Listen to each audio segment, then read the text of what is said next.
Hey, yo, and welcome back to the Boston Sports Brothers podcast, fully loaded show this evening, and a very, very special guest. It is Mike Sarge Riley back with us almost a year after his first appearance, and what better timing for Sarge to be with us tonight. He's the public address announcer at Gillette. If you've been to games this year, you've heard him on the sound machine over there. But tonight, fellas, we are celebrating another Super Bowl trip for the beloved New England Patriots. Unbelievable turnaround. So much to get into in terms of the game that was yesterday, just how the season and the turnaround for the team has gone.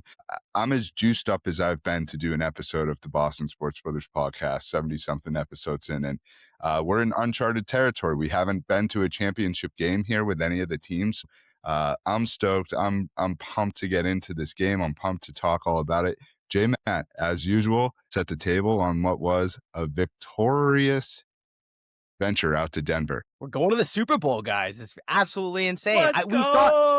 I think we thought potentially that there could be a possibility that they could go to the Super Bowl, 5-6 weeks ago when the start of the playoffs, but I don't know how realistic we all thought it was. So it's just absolutely incredible to be at this point where we're at 2 weeks away from Santa Clara, which is absolutely crazy. So let's get into the game. They had a 10-7 win over the Broncos. Kind of a weird game, in my opinion.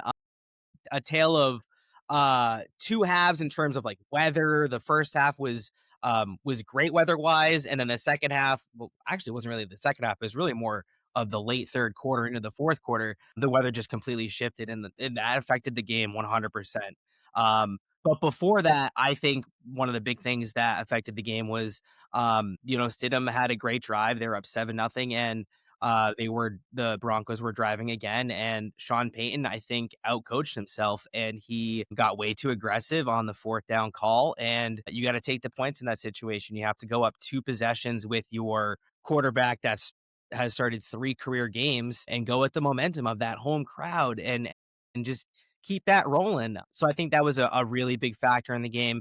And then the other thing that I want to talk about, and I'll open up the floor to Sarge and everyone else, is I think that the Patriots were playing conservative for the first, I'd say, 2 drives of the game. And then I think they almost kind of trapped them into a spider web or something. They said basically we're going to show you this, we're going to play conservative. And then once the game really got going, they started blitzing Stidham, and I don't think Stidham had any idea what was going on. And I think that is an Achilles heel of Stidham, is once you put the pressure on him, he has no idea what to do. So could bode well for the quarterback we're going up against in the Super Bowl. But we'll get to that when the time comes. So Sarge, open up the floor to you. What was your take on the game? Yeah, I'm with you guys. The way you said that there, Josh, I thought it was a real defensive battle, and just the way, tale of 2 halves for the weather, obviously. It started off really nice and cold, but then, of course, once the weather conditions really, and that's where I think it may not have looked like it 100% that it favored the Patriots, but you've got to remember that for the last month and a half in Denver, every day has been about 50 degrees. They have the weirdest weather system for that matter, in the country.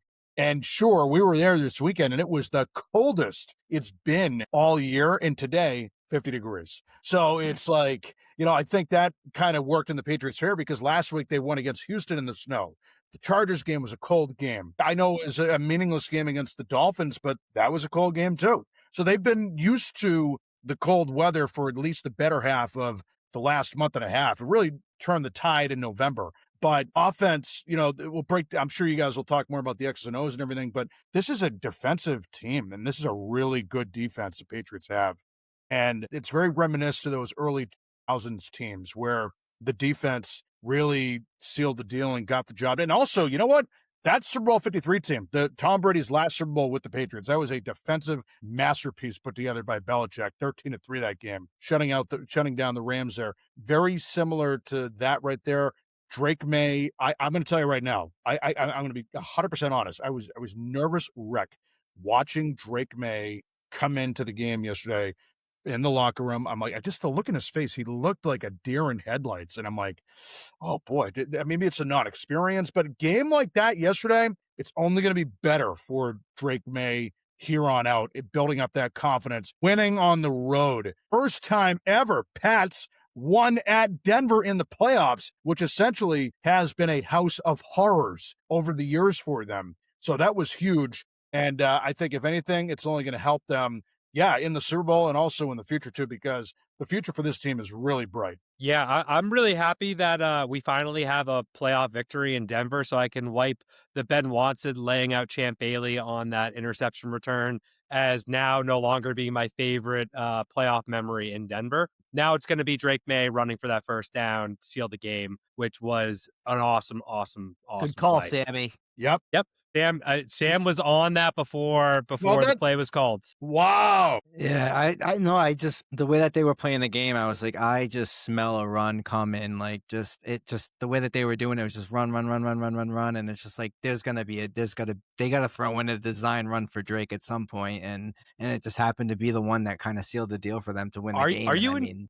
Are you in Drake's head? Because that was not supposed to be the play. That was actually, he audibled, and that was something he did on his own. So that was not what the design play was. But still, kudos to you for having the keen eye to see what, he had to do on the field in order to get that pivotal first down and basically ice the game.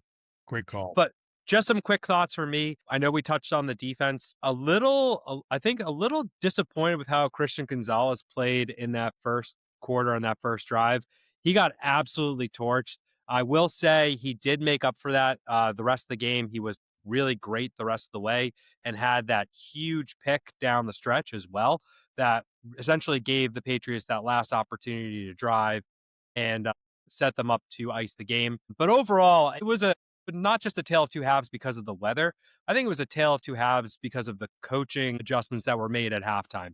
And I think this is something that you have to look at Coach Vrabel and his staff and say that this is where they really own the game. And no shade against Peyton. I think Sean Payton's one of the best coaches in the league, but I think he's one of those guys that cannot kind of outsmart himself sometimes.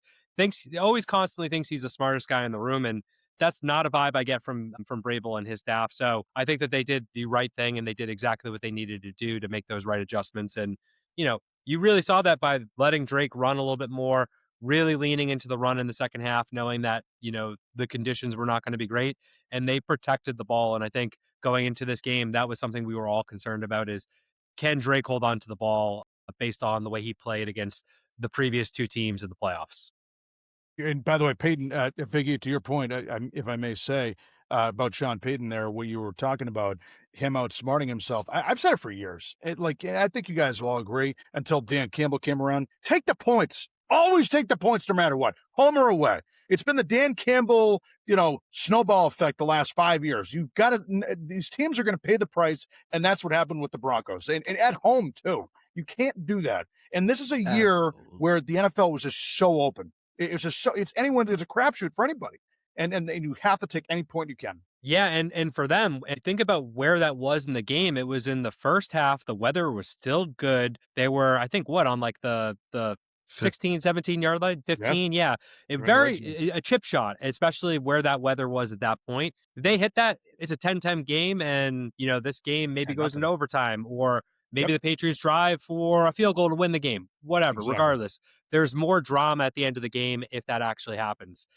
Sean Payton, I just think you messed up, dude, and that's what it is. It was certainly a difference. Gabe and Sam, jump in.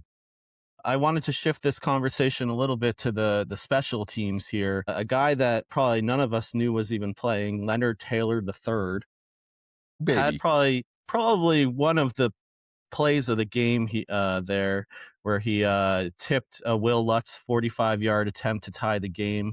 Mm-hmm. That was just an incredible play. I mean, our special teams seemed like they were struggling a bit with the weather changes. Bryce Behringer he did what he needed to do, but he was really struggling in that weather. Andy Borgalis, we call him Aurora Borealis. His Miami blood was kind of showing a bit.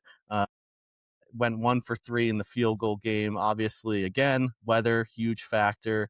But he missed a pretty big field goal that would have put the Pats up 13-7.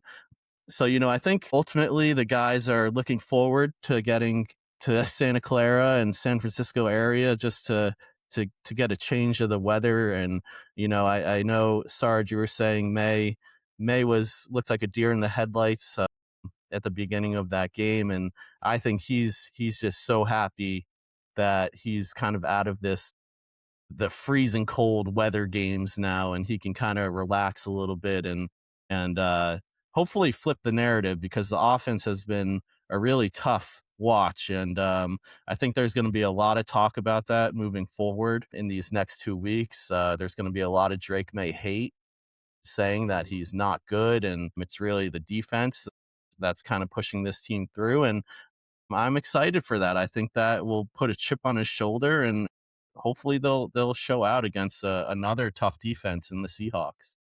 Isn't that funny? Because I feel like throughout the season, it was Drake Maye is carrying us. Our defense is, bend but don't break. And now it's really kind of shifted. So I just think that's a fun narrative that we're going to have over the next couple of weeks. Undoubtedly. Absolutely. I knew going into it, and we all kind of talked about it too. It was going to be a battle in the trenches, with Denver's front seven being kind of akin to Houston as far as the pass rush goes. And even with the crowd and the weather and all that stuff, it really, you guys kind of touched on it for the most part, but it really came down to coaching at the end of the game. And in my mind, it wasn't like crazy to see Vrabel outcoach Peyton. It was just kind of unexpected at this point, especially in a game of this caliber where Sean Payton has been there and done that, multiple times with Drew Brees on the Saints, even winning a Super Bowl with them too as well. That was really what I was the most concerned about. And you guys touched on it perfectly. I think he coached too much, and that overcoaching kind of led them to a defeat. And I think he did that because Jarrett Stidham was in because of Bo Nix. And does this game look completely different because Bo Nix is in? Most likely 100%, but you play the game that's in front of you. So the people that are talking about the Patriots had an easy schedule, have an easy this, have an easy that, they don't, at the end of the day, they don't realize that they still had to go to Denver. They had to go to Mile High. They needed to play in the altitude that's way above where it should be. And they need to play on the road in a hostile environment. Like Sarge, you said, they haven't won in forever. So it's for me, this team's a completely different team than what we saw growing up. It's I can finally take that weight off and be like, okay, this is real. Like, this isn't just a lake in the desert, a mirage. This team's for real, and they're only going to get better, because I don't want to say they weren't good as far as, who they had as a roster going into the season, but they're just going to be able to expand on it because they're going to be a team that players are going to want to come to. So it's just really exciting to see what this team's going to look like moving forward, regardless of the outcome of the Super Bowl.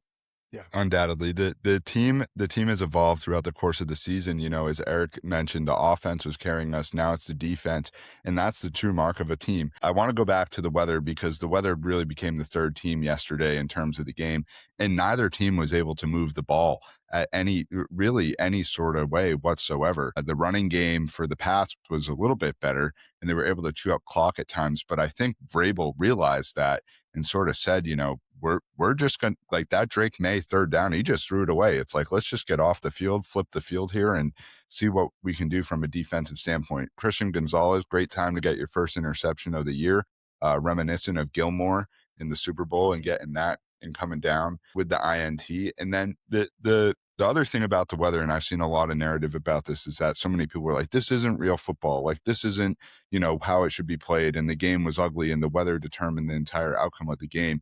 And it's like, that's football, but that's what football is all about. Mm-hmm. Like, there are elements and variables and things that you can account for that get factored into the game. Sometimes it happens, sometimes it doesn't. But in this case, it obviously did.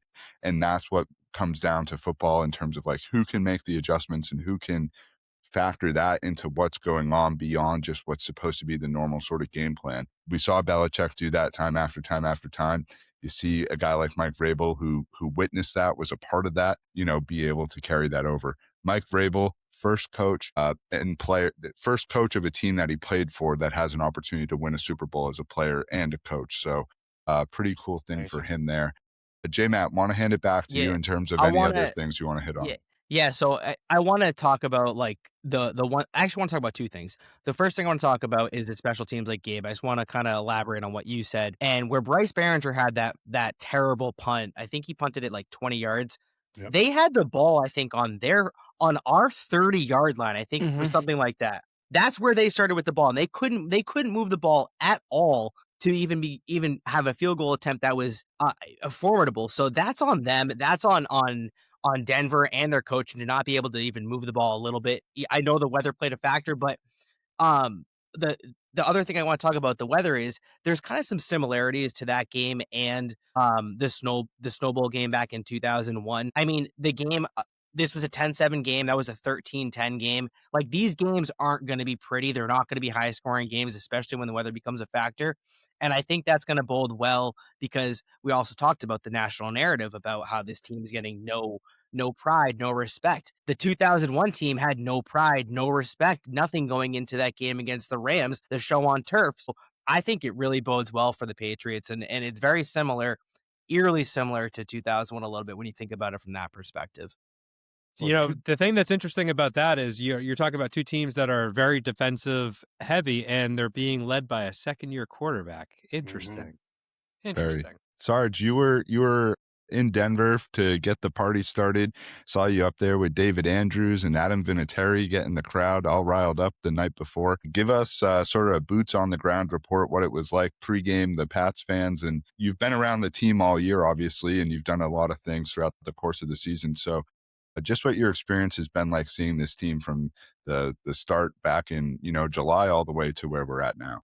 Yeah, so it was similar. There were a lot of parallels from training camp of 2025 to training camp of 2024 with the new head coach. Okay, and yes, 2024 that was Drake Maye's rookie year, so there was a lot of extra eyes out there. And to that sense, right here, this past year with Vrabel, and I think that's kind of been the whole trend of it this year. Of course, Gerard Mayo, we know the situation with that, what happened with him. But for Vrabel, though, he's just had this excitement for the team, and it's grown for the whole region to get behind. And yeah, Drake Maye is coming to his own, and the MVP conversations and everything this year has been so exciting. I really think, and I'll tell you about Denver in just a moment, but I just want to say this. I really think that the team started to gain that extra little bit of oomph and a little bit of extra respect, not just that Buffalo win at Buffalo, but the Miami win in Miami, where they again, a house of horrors for them when Vrabel's running down the sideline with Antonio Gibson on the kickoff return for the touchdown, which was amazing. And it's like, okay, I want to run through a wall for this guy. And it just shows you that the culture that he has built and the excitement around the team, and it's been a spiral effect. So, Patriots fans travel well in general, but this was, oh my gosh, maybe I had a huge rally in Tampa this year. That was amazing. We had a really big one last year in Tennessee. That was unbelievable too. This is probably the biggest fan rally I've ever been a part of. It was amazing. The bar in downtown Denver, which is actually right across the street from Coors Field where the Rockies play, right in the shadows of that. The line was out the door to get into the bar, and people I was told they started lining up 2 hours before it opened, and they were turning people away. That's how packed this place was. We were upstairs. It overflowed to the downstairs too. It was crazy. But like you said, David Andrews was there, who was awesome. Took off his shirt too, and it was like a rock concert with him there. Adam Vinatieri, just what a nice guy, unbelievable. And it was so cool to fall on the week of the 24-year anniversary of his snow kick against the Raiders, where it was the last ever game at Foxborough Stadium, and we talked about that, and that was really amazing. He was the honorary captain, and I think after what happened in the AFC Championship, that should seal the deal for him to go into the Hall of Fame now. He is a finalist, right? And, and honestly, Vinatieri probably should have been in the Patriots Hall of Fame last year too, but what hurt him is that Julian Edelman's a little more recent, and I think that he might be a victim to that again because I think Rob Gronkowski's on the ballot this year for the Patriots. It's going to be very hard if you're going to try to get one in per year. But, Vinatieri, it was amazing. He really embraced the whole crowd. Logan Ryan was also there just a nice, really, the alumni are really good guys, and they're guys that want to come back, and they played with Vrabel, and they're so happy for him too, which is amazing. So to see that there with the fans, to make the trip out there to Denver, to be there for that, and hopefully you get a good return for Santa Clara. I know you're going to have a lot of Seahawks fans there. There's no hiding behind that. It's a lot closer for them than it is for Patriots fans. But I have no doubt that Patriots fans will represent and make the trip out to California. They'll be out there. This team always has a strong contingency for these sorts of games, and I'm sure we'll know several folks. Sarge, will stay tuned in terms of anything that you become a part of, and I'm sure there'll be plenty of announcements over the next couple of days in terms of things that the team will be doing. But Sarge mentioned Seattle. I think we got to shift gears a little bit, fellas, and talk about the NFC Championship game, which was a completely different game. Offense on display all over the field in what was a beautiful day in Seattle. The Seahawks come away with a 31-to win, a lot that we can get into in terms of that game. So Gabe's shaking his head. I see Big E standing up a little bit. So whoever wants to take the baton, go for it in terms of the NFC Championship. Gabe, I see the mic now, so I'm going to give it to you first. Yeah, the mic is up. I know not to touch it until I'm ready to talk. So no, I'm excited. We got a Super Bowl 49 rematch here. We can only hope for such an exciting game again to occur. Seattle, I know Eric wanted to talk about this a little bit, but Seattle opens as pretty big favorites to win the Super Bowl, and that's to be expected. Watching the game play versus Seattle yesterday, it's obvious that Seattle offense relies on Ken Walker so much, and a huge factor for them is having their backup running back Zach Charbonnet injured and out for the rest of the season. So if anything that I'm looking at currently is, if the Patriots defense can stop Kenneth Walker and kind of force Sam Darnold's hand a little bit into throwing the ball more, if they can get some pressure onto him as well, then I think the Patriots really have a chance here in taking the game in another low scoring battle. I think that's the engine that keeps them running. And if you stop Kenneth Walker, you might be walking away with the 7th Super Bowl trophy. So that's kind of my take so far on the preview ahead. Yeah, I mean, it was like we talked about in one of the previous episodes of, the hypothetical of who would we want if we got there and why, and we got who we wanted. It's the thing about the LA Rams and facing the LA Rams in the Super Bowl is McVay and Stafford have been there. They've done that. They've got Nakua. They've got Kyron Williams. They've got Devontae Adams. All these guys that just it's really tough to get. And I'm not saying that Seattle is just a walkover, because they're not at all. But you also got to take into account, like we had talked about, it's a first-time coach. Sam Darnold's playing, it's the first time going there for him as well. We've had success against Sam Darnold, as the Patriots. How that's going to transition to what's going to happen in the Super Bowl, we'll see, because it was a completely different coaching, squad at the time. But still, regardless, just in my eyes, I feel like it's the better opponent for us. We don't have to worry about Sean McVay. We don't have to worry about Devontae Adams, Puka Nakua making these crazy plays. Like Gabe, like you said, you really got to kind of limit Kenneth Gainwell, and then Gonzalez kind of just has to be all over JSN, like, flies on shit. You do those things, and you give Drake Maye an opportunity to throw the ball. And I'm telling you this right now, you can put money on Stephon Diggs trying to get into that end zone, because he, more than anybody, I think, wants a ring. And that's what it comes down to when I think once you get this far into the season, especially with the Super Bowl, they're not playing in Seattle, which is like a huge factor. They're going to a neutral ground. Yeah, there'll probably be more Seattle fans there, but it's like they're not playing at Seattle. They don't have to worry about that 12th fan, the noise, all that crap. The commentary focused on Seattle. It's going to be, kind of hopefully kind of neutral. So that I just think bodes well for them, where they can kind of just clear their head and play the game that Drake knows how to play, and just the receivers that he's got, that he's gone to all year long, whether it be Hunter Henry or Demario Douglas, Kayshon Boutte for the long ones, Kyle Williams or Stephon Diggs. The Matt options Collins are is back limitless. And Mac is Warriors back. come out to play. Right? Isn't that amazing? And my Vrabel's God, all I about was it like, now? I think we might win just because of that. And it was, Yeah. he's, I think Karen was talking about it, Karen Garigi, and he's such a great addition to the team, being 6'4" and being able to body out other, smaller corners and be able to bring down the ball. How do you think Buffalo Bills fans feel? Like terrible. Matt Collins, Diggs, and then you had 6 years to close the window or seal the deal, and you haven't. And I mean, I've said it. Too. Yeah. And I think I probably said on this, I think I said it on the show here with you guys about a year ago, you have to fire McDermott. And I've said this for the last 2 years. They waited way too long to fire that guy. But then, like, geez, you're seeing a division rival absolutely climb to the top of the ladder again. You let them climb to the top of the ladder. You really did. You let a sleeping giant wake up here. And the Pats were building something. And a year ago this time, Mike Vrabel was introduced as head coach. And here they are right now. Just a real quick touch on Sam Darnold. Do you remember he was seeing ghosts? Yes. Remember that? 100%. Patriots.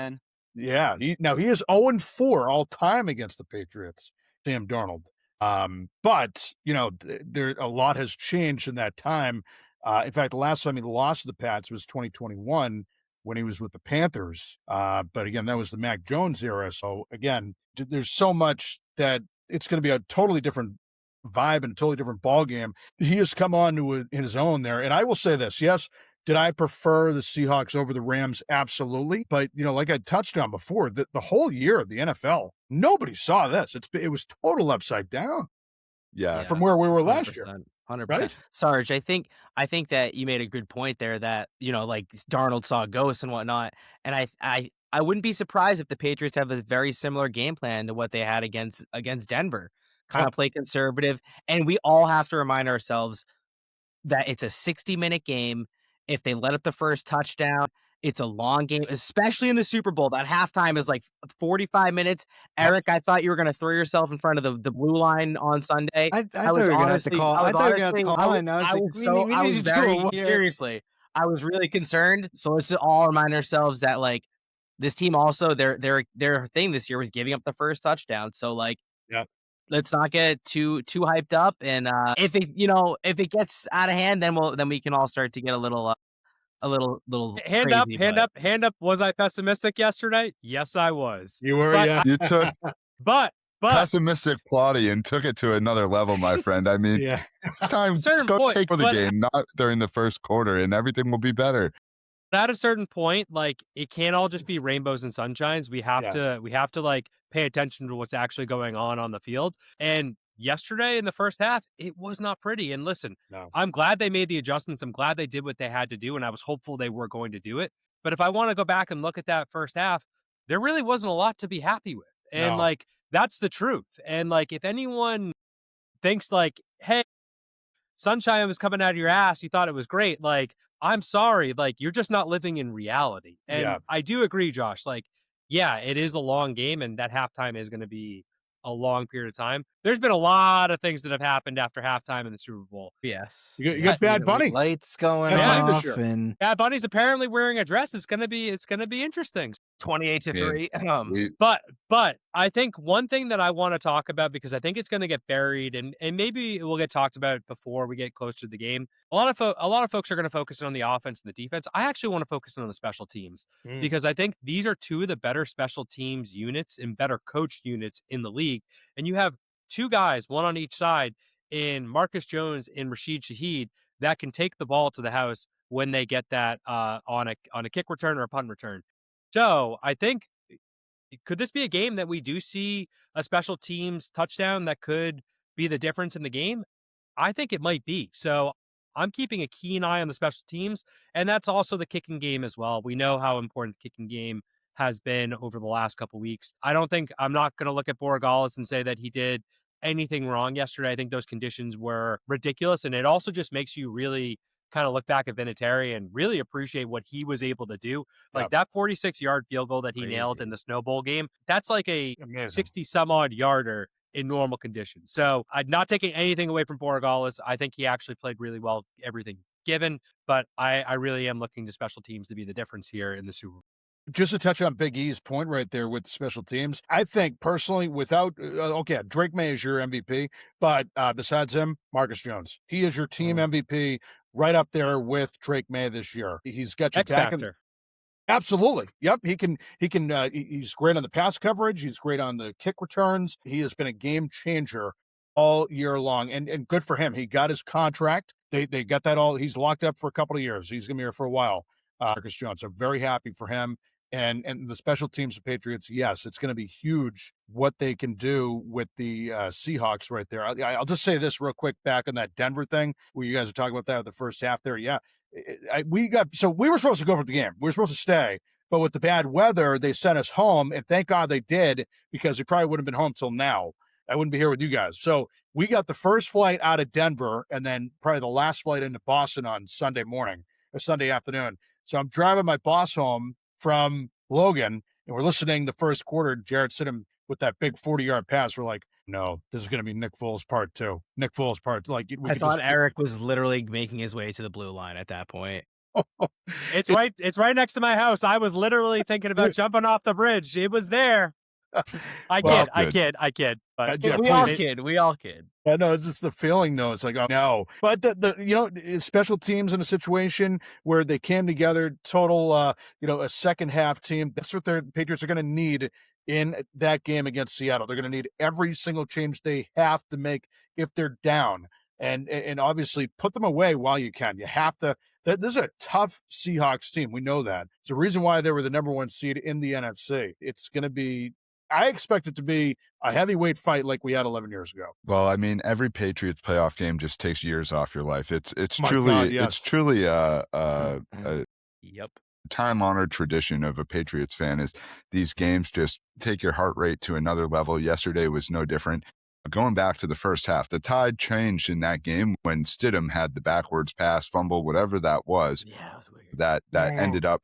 That should have been a scoop and score, and it's a very good thing that Drake Maye got into the end zone, because the refs blowing that play dead 100%. was a terrible thing. And I you don't can't have something understand. like that get into the Super Bowl and have that big of a call not go your way. So it's good that they didn't get boned from that standpoint.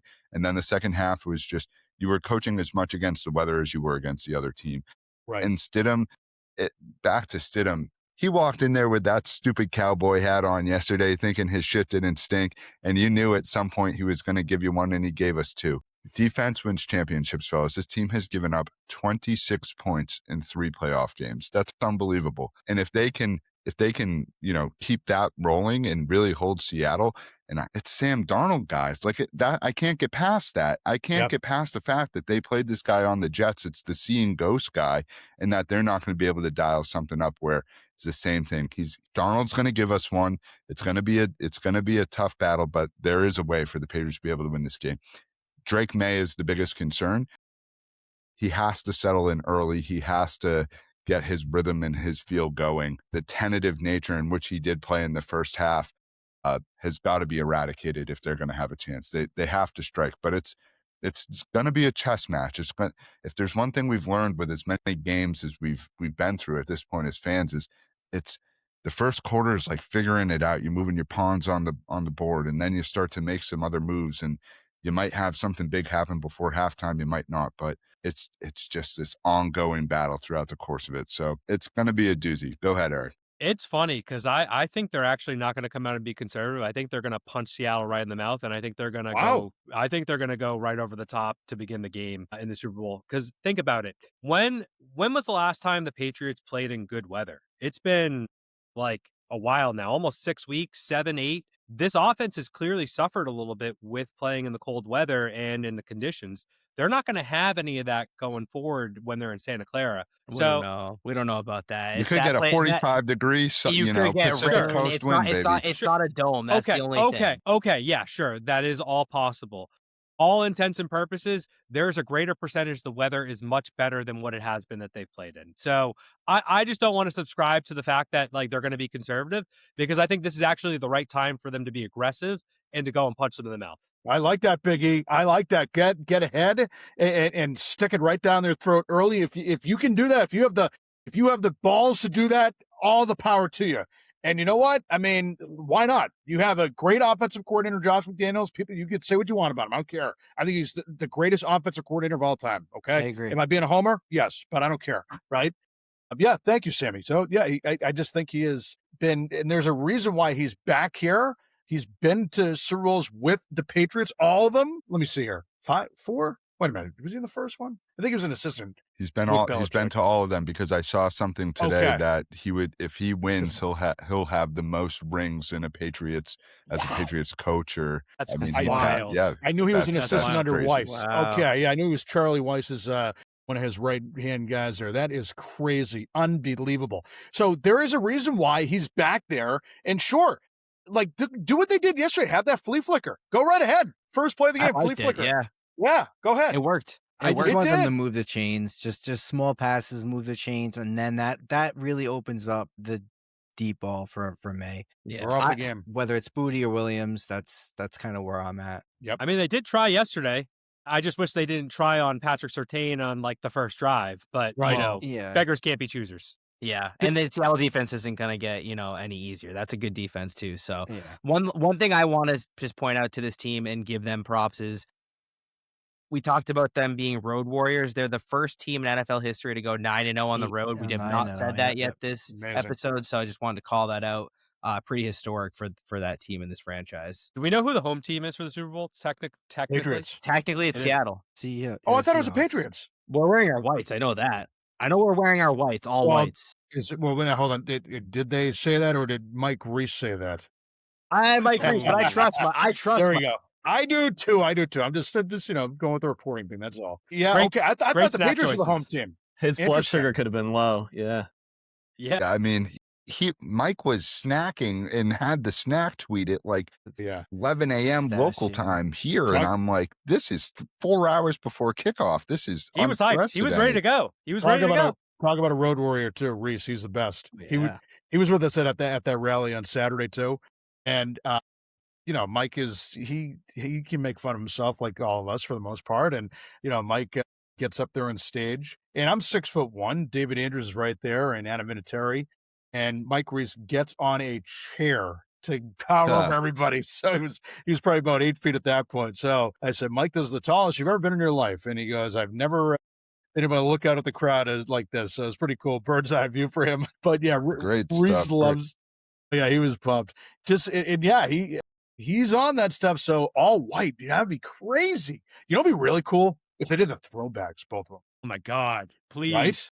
It does say here that the Seattle Seahawks are at New England Patriots, so I don't know. I thought the Pats were the home. Okay, I don't. Yeah, all right. So yesterday the white came into factor in terms of the snow. I think J-Matt was calling for the camouflage, interception and that sort of thing throughout the course of the game. Certainly on television, you could see them blending in with the snow in the line. Graphics were awful. Stupid AI line. Can we talk about the broadcast?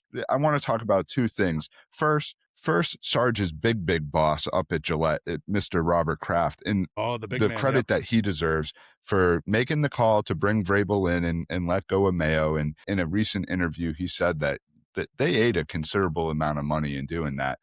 So props to them.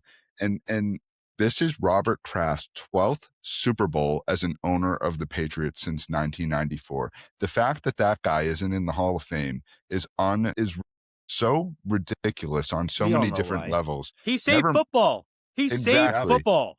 We all never mind the things that he's done off the field. So Mr. Kraft is a legend of these parts, will be for forever and ever. But save the table, what he's done to turn around the Patriots from a doormat team, we're fortunate to have not been in viewing really when that was the case. But he's turned this franchise around and made it the best franchise in the NFL by a long shot. Go ahead, Sarge.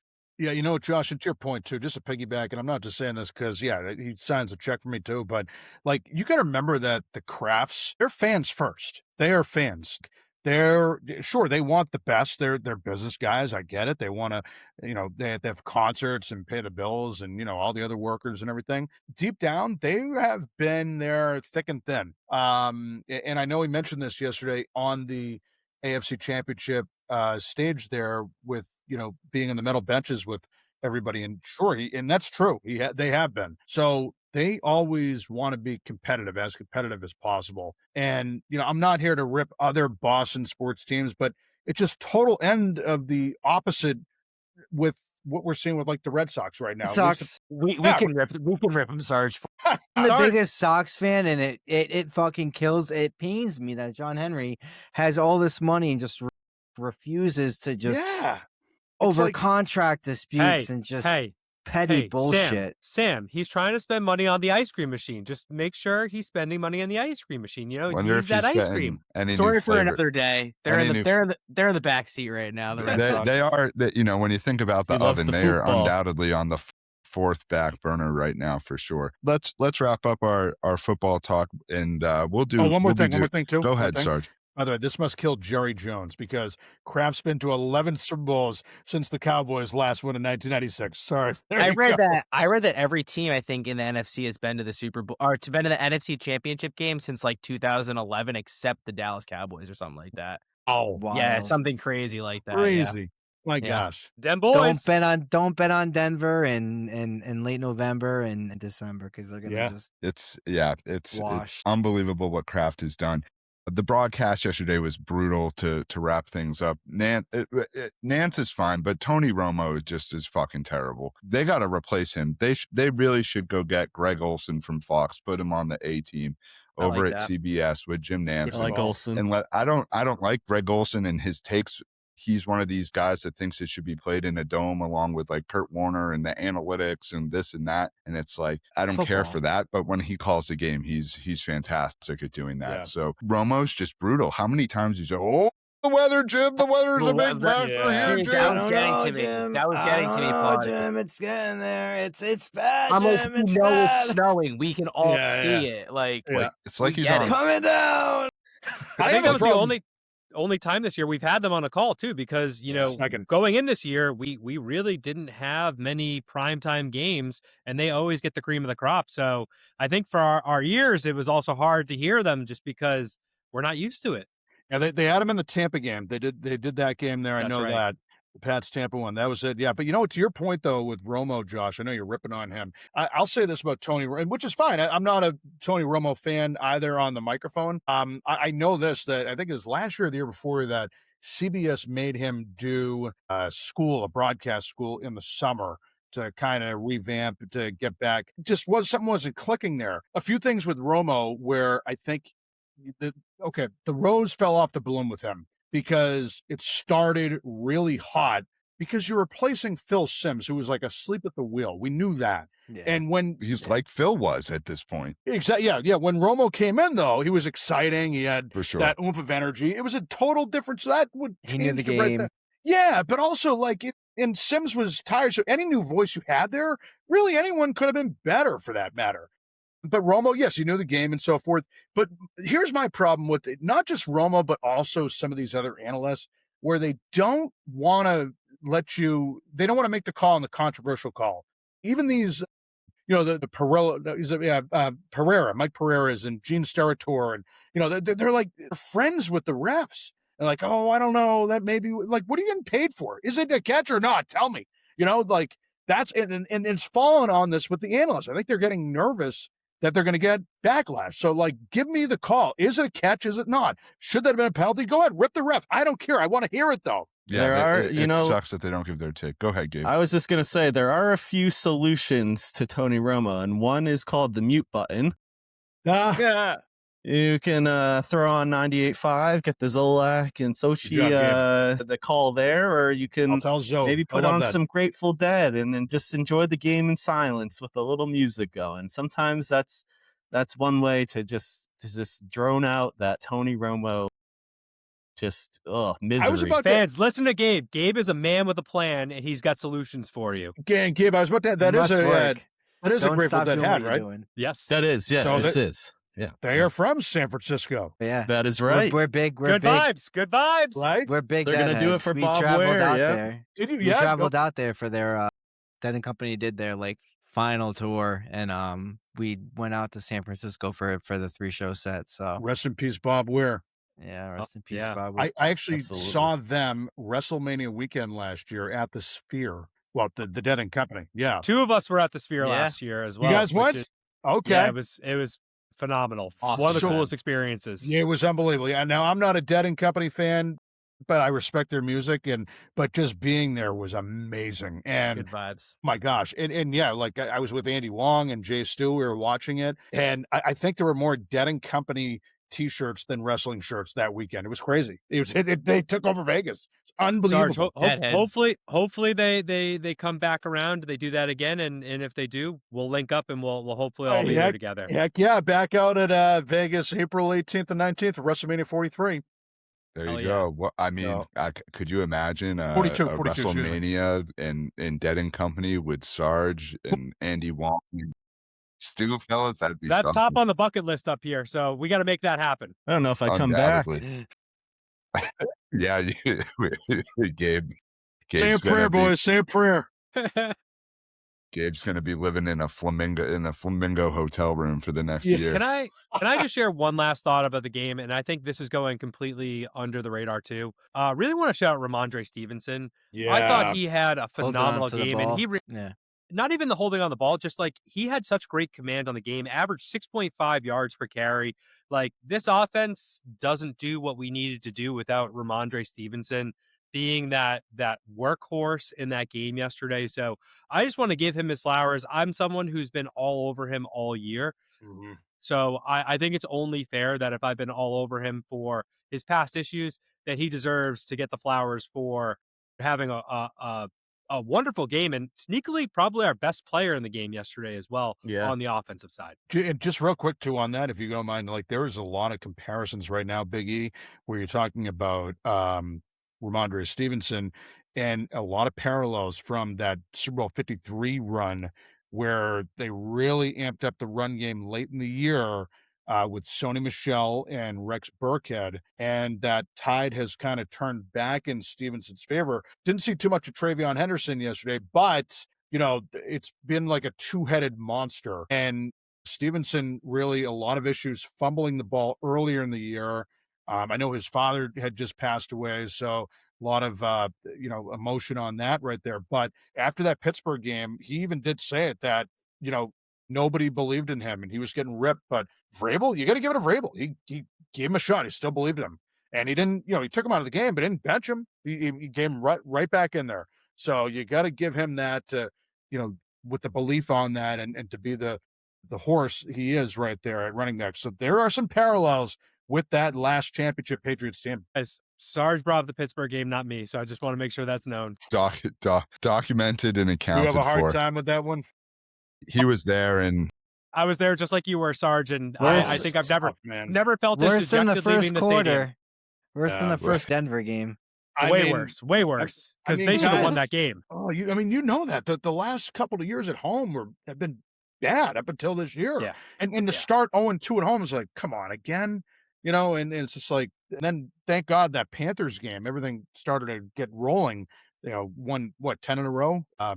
Yeah, it really picked up all steam. Josh, what's the stat since that I think it's like Pittsburgh game? like 15-1 or 16-1 now. I think that they've lost one game. It's just the Bills. Yeah, Play the hits. unbelievable. And so this team marches on to the most improbable Super Bowl run that they've been on since 2001. It's a rematch of Super Bowl 49 against the Seattle Seahawks. We got 2 weeks to go. It's going to be a long 2 weeks to get there, undoubtedly. Sarge, we want to get you out of here on this. First question for you. Anything that you know of that's coming up over these next 2 weeks that fans should be paying attention to, if you have any inside scoop there?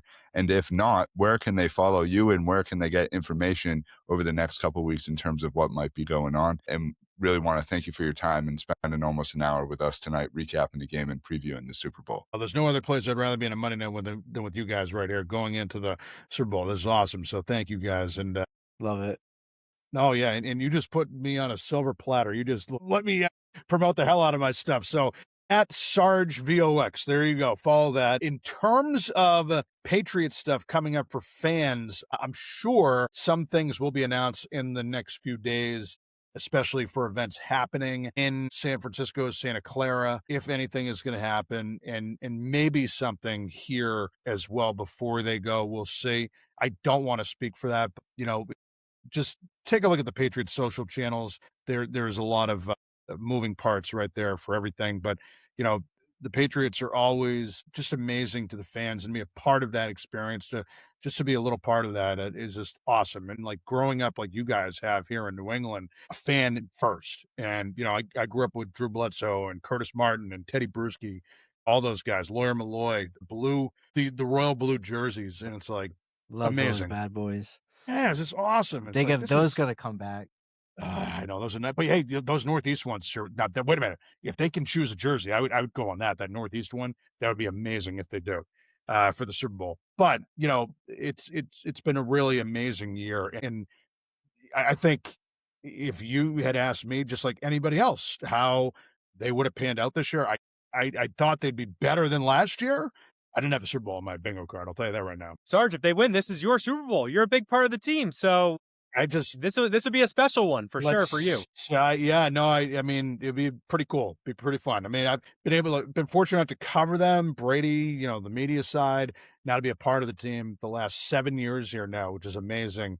Very, very fortunate. But yeah, we'll see what happens. I'm just really happy for Mike Vrabel and his entire staff, the Kraft family, everybody who's worked so hard behind the scenes, people I work with on a daily basis, a game-by-game basis. They're the backbone of the entertainment you see there.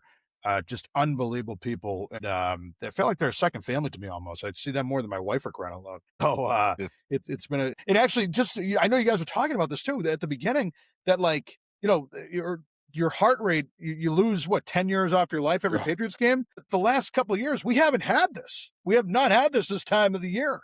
So it's like you're able to put your feet up and relax, like, oh, this is nice to relax and watch. But now you're in the game. It's like, so yeah, get ready for extra big heartbeats and higher blood pressure and so forth. But that's just how it works.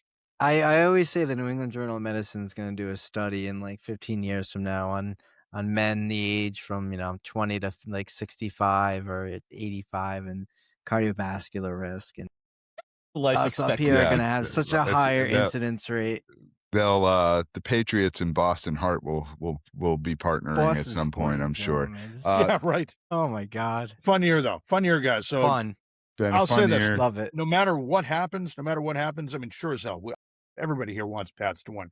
But no matter what happens, the future is bright for this team. It still is. Absolutely. 100%. Yeah. Undoubtedly. One of our favorite parts of the entire playoffs is the two home games, turning on the broadcast, and they say, "Let's go," to Patriots public address announcer Mike Riley, and the text machine would fire up, and the game would start with Sarge in the text, and that was really the kickoff to the game. So Sarge, really appreciate your time this evening. That means a lot, guys. I appreciate that. Thank you. Every really time we hear you, we're always like, that's Mike Sarge Riley. It's our guy. Love you guys. Thank you. You're awesome. And thank you for your great work. And I look forward to hearing and seeing your predictions before the Super Bowl. So let's go on Patriots. It next week. Let's go go Pats, Pats. baby. Take care, Sarge. Yeah. Thank you, Sarge. Hey, we all we got. We all we need. All we need. There you go. Yep. All right. Be good, Sarge. We'll be in touch. Thank you, guys. Appreciate it. Thanks, Sarge. Salute. Okay. He's out of here. Okay. Bye-bye. That's a clip right there. I mean, we all we need. We all we need. Big thanks to Sarge, one of the best there ever was, to join us here on the pod. We've talked football for almost an hour. I wonder if they size his just finger for a ring. Hey, let's not count our chickens before they hatch here. But Sarge, pass strings or fast pass. Well, was he doing it for the Rams in 2019? I don't think so. He just got married, so he's got his size. He knows. I don't think he's been doing it that long, Gabe. No, this would be his first. Right. Hopefully Sarge gets a ring, and hopefully we get Sarge's first ring. We'll be doing our full Super Bowl preview next week. Here is just the bros and really diving into the game, all the X's and O's, and what we're looking forward to in the week leading up to it. Let's shift gears, fellas. A quick minute here on the Celtics and the Bruins. We've done a little bit of a rearrange where the Celtics have now gone to the primary position, given where they stand, although the Bruins make their case to be there as well. But let's start with the Celtics tonight, then we'll change it over to the ice. So Big E, real quick here on the C's. Yeah, we're gonna call this the microwave minute in honor of Anthony Simons. So we're just gonna get this going. It was a real interesting week for the team. They went 2-2. The two games that they lost were extremely close games, and they lost. The first game they lost to was to Detroit. So cream of the crop, number one team in the conference. You know, crappy that we lost the game, but shows that we can play just with them. So with that loss. yeah, I mean, I think at the end of the day, like, it's not a loss that you're going to look back and be like, I feel terrible about it. I feel a little bit worse about the game in Chicago. I think Chicago was juiced up. It was, Derrick Rose's retirement night. It was the second night of a back-to-back. They went to double overtime the night before against Brooklyn, which was an amazing game. Hugo hitting a game tying three, the end of overtime was huge. Again, it's a little hard to be super disappointed with that back-to-back game in Chicago, especially coming on the heels of the emotion of Derrick Rose's retirement. And then there was a game against Indy where they were able to win. At the end of the day, while it was a 500 week, I still feel like this team is rolling in the right direction. And this is a team that, the rest of the league is starting to take seriously. Where they go, I don't think anyone knows, because I still think there are moves to be made by Brad Stevens. And the trade deadline is rapidly approaching. So it's going to be, I think, right after the Super Bowl where the trade deadline will be here. So it's crazy that we're going to have a lot of things going on to talk about, whether it's the Super Bowl, the trade deadline, and then I think the for hockey, we have the Olympics coming on soon. So there's no shortage of topics that we will be talking about with the Boston Sports Brothers, but that is your microwave minute on the Boston Celtics. Good. And I just want to really touch quickly just on the coaching masterclass. We kind of really need to touch on this against Brooklyn Nets and what Joe did there. So in overtime, I just kind of want to touch on this with, let's see here, at 2.8 seconds left. It was 117 to 115. We were down by 2. Lynn Traore makes the first free throw to go up by 3. What does Joe do? He fucking calls a quick timeout. He fucking ices the kid, sends in a sub. The kid's like, what are you doing? Get me on the line. I want to end this game. What happens? The kid fucking misses the free throw. Quick timeout, off we go. We're going to get set up. He's going to sub in Hugo Gonzalez, fucking calls an audible at the 3-point line. Hugo makes it. It's just, that to me was just masterclass of coaching. And one of the reasons why Joe Mazzulla, not being a homer and being a Hendrick kid, knowing him from growing up, he deserves that coach of the year, because he is coaching the shit out of this team. And no one but me thought that they were going to be in this position. Not only that, not only does Joe deserve coach of the year, but Brad Stevens deserves to be executive of the year based on what the two of them have done in tandem. They literally have hit on every single move that they have made throughout the offseason, except for Chris Boucher.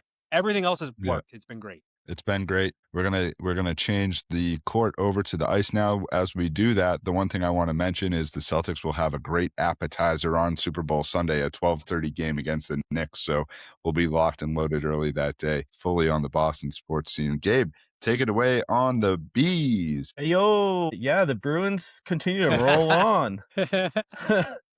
They actually continue to roll here. They had a tough loss against the Dallas Stars. It broke their 6-game winning streak, but they come back home and beat the Golden Knights and Montreal Canadiens in pretty good, impressive fashion. So, the Bruins continue to roll along here. Plotty and I were together for the Bruins Canadiens game. We were definitely getting out of our chairs for a few times, and it's just a rivalry that continues to thrive. The Montreal Canadiens are starting to really put the pieces together and have a great team up in Montreal. But, the Bruins also have a good team down here, and Morgan Geekie had 2 goals, his 100th career goal. They were 3 for 4 on the power play in that game. And it just, it was a nice come from behind win. You love to see it, especially against the rival. One thing I did want to touch base on was, Nikita Zadorov went down in that game. A really ugly kind of play where his skate got stuck in the ice and his leg kind of looked like a chicken bone there for a second. He was back on the ice the next period, and, he definitely looked like he was favoring the ankle knee area. But they're saying it's just day to day, and, he should be back to on the ice, which is huge news because he's been one of the top performers on the Bruins defense this year. So yeah, they keep rolling rolling along here. One thing of note is if this Bruins team is for real this year, they really need to take care of their penalties. They lead the league in penalty minutes this year, which is it really hurts. It kills them. I mean, their defense hasn't been playing really up to snuff, so it's just something that they need to keep an eye on, and hopefully, if they really want to be considered contenders this year, I think they need to watch that. That's a quick microwave Bruins minute right there. I got a pumpkin tail in my face. Pumpkin tail. Quick lightning round question. Quick lightning round question to you guys about the Bruins. Do you guys still feel the same as last week? Do you feel like they should be sellers, or do you feel like they should be buyers now? Stand pat. Agreed. What do you need to do at this point? Hold the door. Hold the door. Let this team continue to gel. See who of those third and fourth liners are going to step up. Steve signs that contract as mentioned, and that geeky contract is now looking like one of the best in the NHL as well, considering what they got him for. You also can't make a move right now because you don't know what's going to happen at the Olympic break, and those players tend to play really hard for their countries. So you don't want to trade for someone that you could potentially be injured after the Olympic break. Isn't the trade deadline after the Olympics because they froze the saying. roster? They froze the roster, so we'll know more after the Olympics on what everyone's state is. I think it's the first week in March. I think I was looking that up and I saw that. Yeah, we had mentioned that a few episodes ago. March 6th, I believe, is the trade deadline for the NHL. So post Olympics will definitely be when you'll start to see some movement. Gabe, I thought Zadorov's ACL was cooked the other night, so the fact that he was back on the ice was unbelievable. All right, that's going to do it on the Bees. They have another week ahead here that we'll recap in more depth next week. Kraz, I know you're just gassing up the truck here for Truck Day and the Red Sox. We don't really have much there, do we? Nope, gassing up the truck. It looks like they're going to go in with what they have, and we'll see. Cool. Love it. Great stuff on the Bees and Celtics. Next week, in between, obviously, no football game going on. We'll preview the Super Bowl, but we'll get way more in depth on the Celtics and the Bruins and updates on both those teams. All right, Big E, it's that time. Why, thank you, Josh. It is a great time, one of our favorite segments of the pod. It is the time for us to talk about the things that, we don't like, the things that make us get up in the morning and go, those things are smelly. Get out of here. And then there are things that are wondrous, stupendous, the things that make me jump up for joy in the morning and jump out of my bed and go, oh yeah, who's gonna or oh yeah this week? Let's start off with the Ohs. Who wants to take it away on that? I mean, I couldn't really think of many Ohs this week just because the Patriots are on to the Super Bowl, but yeah. Go for it. My lower back is a big because of all this freaking shoveling that we're doing outside because of Mother Nature dropping 18 inches of snow all over the place. It's like, holy crap. It just, man, makes you want to invest in a snowblower. You weren't in the jackpot zone. I was in the jackpot zone. So you want to know what? It's okay. We're New Englanders. Come on, boys. 15 inches between 20. It's all a lot of freaking anywhere stuff. from 15 to 20 inches. A number of inches. That's the difference. Oh my God, you're crazy, bro. It's a lot of fucking snow down there by the equator, and now he's complaining about the snow. You can't have it. You can't have your cake and eat it too, my friend. Bro, you can't have it both ways. 15 inches of snow is a lot of snow, my guy. So I don't know. You try. You want to come and move it? I guess we had to move our own up here. Where the Big E said it's if you want to come down and more. I mean, Eric thinks 15 inches isn't that heavy. So if you want to come down, be my guest. I still got some more for you to why don't you try 22, 23, 24 like we had up here, all right? That's like almost double your workload. No, if you're not impressed, come on down. Almost you're double. No way. More than almost welcome. Double. Not almost, but significantly more. I don't think anybody should be getting out on the roads, considering it doesn't fucking stop. It just keeps going and going and going. And they're saying we're going to get another one next weekend. Get those snowblowers this week. Get those snowblowers. They should just cancel fucking class. I don't understand it. It's bullshit. Yeah, well, talk to the dean. All right, we got one other is the NFL Pro Bowl or whatever the NFL Pro Bowl is now. Just hot garbage. The fact that there's no quarterbacks playing, so Shador fucking Sanders has been named to the Pro Bowl team is just one of the most outrageous things I've ever seen. It's just an absolute joke. Get rid of it. It's not needed. It's garbage. I mean, listen, we all love Drake Maye, but like Drake Maye should not have been a Pro Bowl quarterback last year based on how much he played and he got the nod. So like, I agree. I think this is what's wrong with the Pro Bowl. You get players who get selected for the Pro Bowl or end up there through injury because other players don't come. So just get rid of it. Yep. Couldn't agree more. All right, let's shift to some oh yeahs. I'll take this first one here. We have a visitor on the podcast that is Pumpkin Big oh yeah. Chapone. Big oh yeah to Yeah, for Pumpkin. In and out of the Pumpkin's shot a hungry there. boy. Love it. Feed me.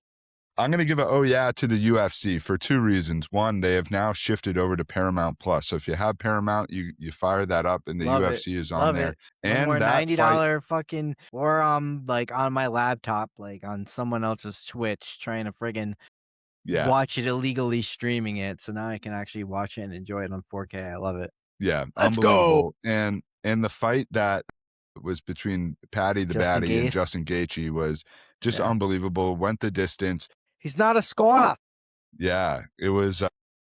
Patty was favored and didn't end up winning the fight. Got injured in the first round, and really the fact that he finished the fight was insane. But I stayed up late for that, and it was. I think the access to UFC being on Paramount Plus is going to bring in a lot more combat sports fans and make it a lot more mainstream than it's been. So Dana White, talk about commissioners in sports, one of the best there is, and doesn't really get that recognition because it's combat sports, but shout out to him. All right, we got a few more oh yeahs. Who wants to take the next one on what was a crazy stunt pulled off? Yeah, This to Alex Alex Honnold Honnold. guy. Yeah. He successfully free soloed the 11th highest building in the world, Taipei 101 in Taiwan. They live casted it on Netflix, and I personally didn't catch any of it, but just a incredible feat. That guy is absolutely insane. I love seeing the people like inside the building that were like waving to him as he's like climbing outside. Like, I mean, again, an incredible feat, but like, is that really necessary? Yeah. Not necessary at all. I mean, the guy's crazy, and he's somebody that the way that they do with concussions, can we send his brain to BU after to get analyzed? Because it seems like he just doesn't get afraid or nervous in terms of any sort of the risk factors that come along with doing that sort of shit. It's funny you say that because they did study his brain and they showed up like all these like things, and his receptor for fear apparently is very, very low. Oh. And so I wonder if because of that, like his fight or flight is fight because his ability to flight is probably diminished. Very interesting. Good stuff. So as a fellow climber, I know this guy, and this guy is a fucking asshole. You're a solo climber. The My fuck? God. That was not. Did not have that on my bingo card tonight. Fuck wall. Yeah, what are you We just kidding learning me? about this. Yeah, I fucking rock climb forever. I fucking have a heart. I have the whole fucking. I have a fucking a legitimate carabiner, a fucking gree. I have fucking I have it all. The fuck? Yeah, dude. This I is used to rock climb all shocking. the fucking time. Wow. I would free blush. I would do all that The shit. more you know. Wow. Guys, Yeah. even people that I you fucking consider love your climbing. best friends that you think you know everything about, you can learn something new. He would I went to a freeball climbing that camp shit. for a few years. I would freeball that shit. No, but So no, are you climbing Taipei 101 anytime soon? no, but that guy's a fucking asshole. And there's another guy. I'm trying to find what his name was. No, there was another guy who was coming from who was a much climber. better fucking free soloer than this dude was. And this guy like climbed up mountains and shit. This other the dude wheels. just His name was the Dan wheel- the Krasner. wheels are no, coming it's off, no. He died. man. He died years ago because like he was a fucking nutbag. I forgot. Free falling. All right, new segment coming weekly. Our free soloist is Sam is going to let us know about what's happening in the free solo world. He's gonna. Wow. I cannot believe that we just learned this about Sam. This is amazing. unbelievable. This group of friends has been friends for 15 plus Osman, years. boom, just found him. I found him. Google Dan Osman, and then that's a fucking real climber. This other dude, Alex Holland or whatever, he's a fucking asshole. I'm My telling you. God. We need to park the car, man. It's unbelievable. Body. Dude, the Matterhorn. Well, I don't know if you want to guys drive on think the I'm pike kidding. right. I'm not I don't know. kidding. I don't know if you want to drive on the pike right now. They're still trying to do some cleanup. But It's worth it right now. Yeah. It's Unbelievable. I mean, follow the battery of plows, and we're going on the pike. We got to park this car, and we got to park it soon. I mean, there's nothing worse than being stuck behind the plows when that's the case because you're moving at 30 miles an hour, You're but the safest though. you got a clean road ahead of you. So unbelievable breaking news. Sam Krasner, the climber, the It's scientist, soloist.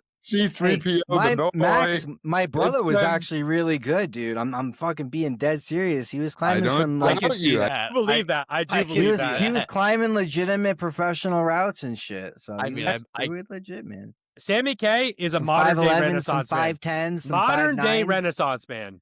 If you're a real Trash. climber, you know what a 5'9" and a 5'10" is. So that's all I gotta say. And that's What about that's, a 6'7"? that, Park yeah, the no- damn yeah, car. we're- Park the damn car. Kaz the climber is out, and unbelievable way to wrap up the show I have there. a tear in my Let's eye. hit the pike and get ourselves home. You talked about the J-Mac. Go ahead, kick it off with NFL. What you're looking forward to at the week ahead? I mean, Super Bowl. What else? I mean, it's the Patriots versus the Seahawks. I'm pumped for it. I don't know what else to say. It's And gonna the Pro Bowl. Let's go. I'm pumped for that. Not. nobody gives a fuck about that. Media week and all that sort of stuff we'll pick up next week. So Yes. we'll do our full preview in our episode next week. Gabe, what are you looking forward to with the Bees? Looking forward to Sunday night. The Bruins are in the Stadium Series against the Tampa Bay Lightning down in Raymond James Stadium. I have no idea how the Cold fuck Raymond they're. James Stadium. I have no idea how they're keeping that ice frozen there, but I think part of the reason they're doing it at night is to try to keep it in the best conditions. But that should be an interesting one for sure. Undoubtedly, Big E, Celtics. Yeah, we got 3 games coming up this week. We got a game going on tonight against the Trailblazers. Drew Holiday coming back and returning. But the game that I'm kind of most looking forward to this week is the Hawks and the Celtics. Hawks has traded away Trae Young, and they're kind of a team that is a rising team, and they're coming to Boston on Wednesday, so that'll be a fun one. I would have said the game on Sunday, matinee against Giannis and the Bucks, but Giannis is going to be out for the next 4 to 6 weeks. That takes a little bit of air out of those tires. Undoubtedly. We'll see what happens there. I don't know if you're going to have an injured player on the move. Send him to the Lakers. And no news on the Red Sox, however. Don't send him there. Next make him week, more of a head case. next on our episode, we are hopeful to be joined by Chris Cotillo, where we will talk a little bit of Red Sox offseason and what's been going on around Major League Baseball. So a good baseball segment that we'll have next week with Cotillo and being able to dive into that in between the Super Bowl week here. And that's going to do it for the Boston Sports Brothers podcast this evening. Once again, a big thank you to Mike Sarge Riley for joining us, talking all things Patriots to really be the bulk of our episode this evening. Fellas, Super Bowl is on. Let's ride. Go. Back to Let's it. go, Pats. Let's go, Pats. Near Near far. far, wherever you are. We all we got. We all we need. One more game, boys. One Peace more out. game. Peace. See ya. Later. See y'all.